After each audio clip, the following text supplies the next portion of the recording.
الحمدللہ ماہ رمضان شریف کی مبارک اور پرکیف ساعتوں کے رخصت ہونے کے بعد انعام کے طور پر اللہ تبارک و تعالیٰ نے ہمیں عید سعید کی خوشیاں عطا فرمائی۔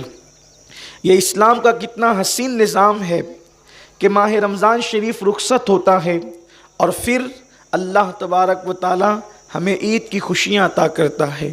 یہ عید کیا ہے؟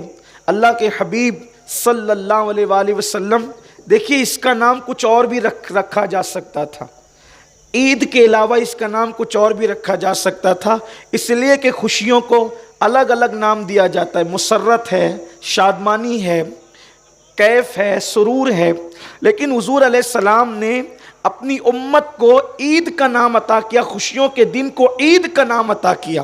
اور عید کیا ہے؟ عید کہتے ہیں عید عود کرنے کو، یعنی پلٹنے کو۔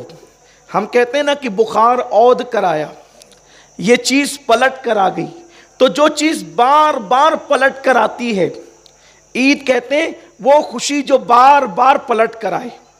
اس کا مطلب یہ ہے کہ اللہ کے حبیب نے امت کو گارنٹی دی ہے کہ غم پلٹ کر آئے نہ آئے، لیکن اے میری امت تم تک خوشیاں ضرور پلٹ کر آئے گی، تم تک خوشیاں ضرور پلٹ کر آئے گی۔ اسلام میں کوئی دن ایسا نہیں ہے جس کا نام یہ ہو کہ غم پلٹ کر آئے گا، لیکن اسلام میں عید ہے، خوشیاں پلٹ کر آئے گی۔ اور پھر اس کے بعد صرف اللہ اکبر، عید الفطر کو عید نہیں کہا، بقرعید کو بھی عید کہا۔ اور پھر مصطفیٰ جان رحمت کا کوئی امتی سوچ سکتا ہے کہ چلو سال میں 2 مرتبہ خوشیاں پلٹ کر آئے گی، لیکن آقا نے ارشاد فرمایا ہر جمعہ مومنین کے لیے عید کا دن ہے، یعنی کہ صرف سال میں 2 خوشیاں پلٹ کر نہیں آئے گی، بلکہ ہر ہفتہ پلٹ کر آئے گی، ہر لمحہ پلٹ کر آئے گی، ہر ساتھ پلٹ کر آئے گی۔ اس لیے اس کو عید کا دن کہتے ہیں۔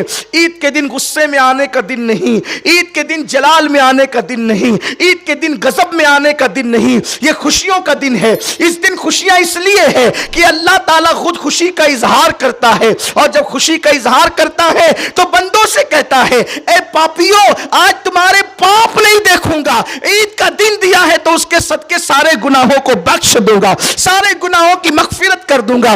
عید کے دن جب عید کی نماز پڑھ کر مسلمان اپنے گھروں کی طرف پلٹتے ہیں تو اللہ اس شان سے عیدی عطا کرتا ہے کہ فرشتوں جا کر اعلان کر دو کہ گناہوں سے ایسے پاک ہو گئے ہیں جیسے ابھی اپنی ماں کے پیٹ سے پیدا ہوئے ہیں، جو مانگیں گے عطا کروں گا، جو مانگیں گے دوں گا۔ اور اس کے بعد فرماتا ہے تمہارے روزے قبول کیے، تمہاری نمازیں قبول کی، تمہاری تراویح قبول کی، تمہاری تسبیح قبول کی۔ بس بات اتنی ہے کہ بندہ اللہ سے امید کرے۔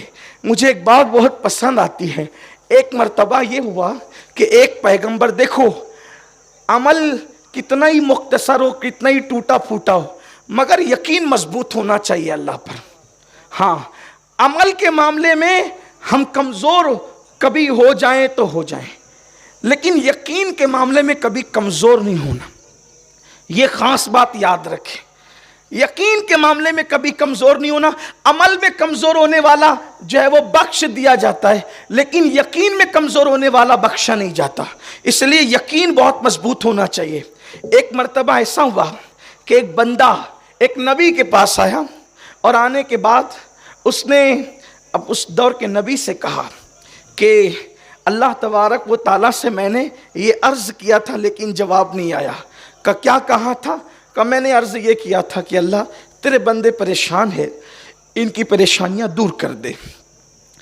تو اس دور کے نبی کو اللہ نے وحی کی، اس سے کہو کہ یہ بڑی باتیں کرنے لگا ہے میرے دربار میں نے اپنے مقبول بندوں کی فہرست سے کاٹ کر اس کا نام مردودوں کی فہرست میں لکھ دیا ہے، یعنی اپنے پسندیدہ بندوں کی فہرست سے نکال کر ناپسند بندوں کی، پسندیدہ بند، توجہ میری طرف کریں، خاص جملہ ہے، پسندیدہ بندوں کی فہرست سے نام نکال کر ناپسند بندوں کی فہرست میں اس کا نام لکھ دیا ہے۔ اتنا سننا تھا وہ وجد کرنے لگا، اس پہ وجد کی کیفیت طاری ہو گئی، وہ وجد کرنے لگا۔ اس دور کے نبی نے کہا پاگل تو نہیں ہو گیا تو؟ اس نے کہا حضرت کیا ہوا؟ کہا کہ اللہ نے کہا کہ تیرا نام مردود بندوں کی فہرست میں لکھ دیا گیا ہے اور تو وجد کرتا ہے۔ تو اس دور کے نبی کو اس بندے نے کہا آپ نے دیکھا نہیں فہرست کس کی ہے؟ مجھے کیا پڑی کہ محبوب ہو کہ مردود ہو، ہے تو اس کے بندوں کی فہرست میں۔ ارے اس کی فہرست میں آ جائے تو اس سے بڑی سعادت کی کیا بات ہے؟ اس کے بندوں کی فہرست میں آ جائے، اس سے بڑھ کر سعادت کی کیا بات ہے؟ اس لیے اللہ سے ڈرتے ضرور رہو، لیکن ٹینشن اس کا لینے کی ضرورت نہیں ہے کہ ہم نے روزے رکھے قبول ہوں گے کہ رد ہوں گے۔ ارے جب توفیق دی ہے تو انشاءاللہ قبول بھی کرے گا، مگر یقین تو کرو۔ اور اس کے بعد اللہ اکبر، اس نے روزدار بندوں کی فہرست میں اپنا نام لکھ دیا ہے، اس سے بڑھ کر کے سعادت اور کیا ہو سکتی ہے؟ روزدار بندوں کی فہرست۔ لیکن ڈرتے بھی رہو۔ اللہ رب العزت نے آج عید کی خوشیاں عطا کی ہے، یہ عید کا دن ہے، لیکن اس مبارک دن میں ہم خوشیوں کا اظہار کریں، غریبوں کو، مسکینوں کو، جیسا کہ ابھی صوفی صاحب نے بھی فرمایا، خطیب ملت نے بھی فرمایا، ہمارے برادر نے بھی فرمایا کہ غریبوں یتیموں کا خیال کرو۔ جس خوشی میں غریب شریک نہ ہوں وہ خوشی قیامت کے دن عذاب بن جائے گی۔ بلکہ اللہ کے رسول علیہ السلام نے تو یہاں تک فرمایا سب سے بری دعوت ولیمے کی وہ ہے جس میں غریبوں کو مدعو نہیں کیا جاتا۔ غریبوں کو، یتیموں کو جمع کریں، ان کو خوشیاں عطا کریں، رشتہ داروں کو۔ جب اللہ نواز رہا ہے تو ہمیں بھی آج کے دن ہاتھ بڑا کرنا چاہیے، نوازنا چاہیے، خرچ کرنا چاہیے۔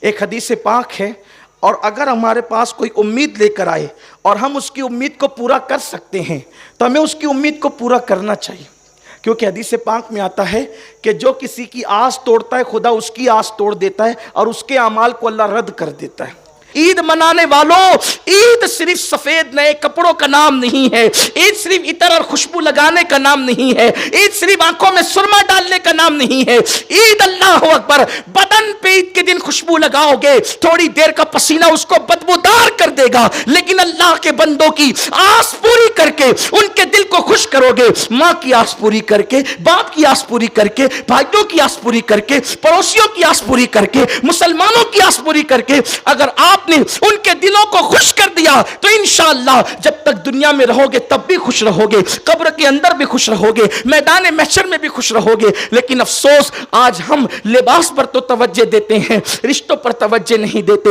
لوگوں کے دلوں پہ توجہ نہیں دیتے۔ اس لیے عید اس طرح بھی منائیے، ضرورت مندوں کی ضرورت کو پورا کیجئے اور لوگوں کی ضرورتوں کا خیال کیجئے، اپنی خوشیوں میں لوگوں کو شریک کیجئے، اور ساتھ ہی ساتھ حالات بہت تیزی کے ساتھ بدلتے جا رہے ہیں۔ نماز انشاءاللہ وقت پہ کھڑی کرنا ہے، بہت لمبا خطاب نہیں کرنا ہے۔ حالات پوری دنیا میں تیزی کے ساتھ بدلتے جا رہے ہیں۔ اس وقت دنیا بھر کے مسلمان چہرے اترے ہوئے، مایوسی چہروں پر، پریشانیوں کی لکیریں کہ اب کیا ہوگا۔ حالات ہماری حمایت میں نہیں بلکہ دھیرے دھیرے مسلم مخالفت میں بنتے جا رہے ہیں۔ کہیں پر مسلمانوں کی لاشیں ہیں، کہیں پر مسلمانوں کی لٹتی ہوئی آبرو ہیں، کہیں پر مسلمانوں کے جلتے ہوئے مکانات ہیں، کہیں پر مسلمانوں پہ برستے ہوئے ڈنڈے ہیں۔ یہ ساری چیزیں ہیں۔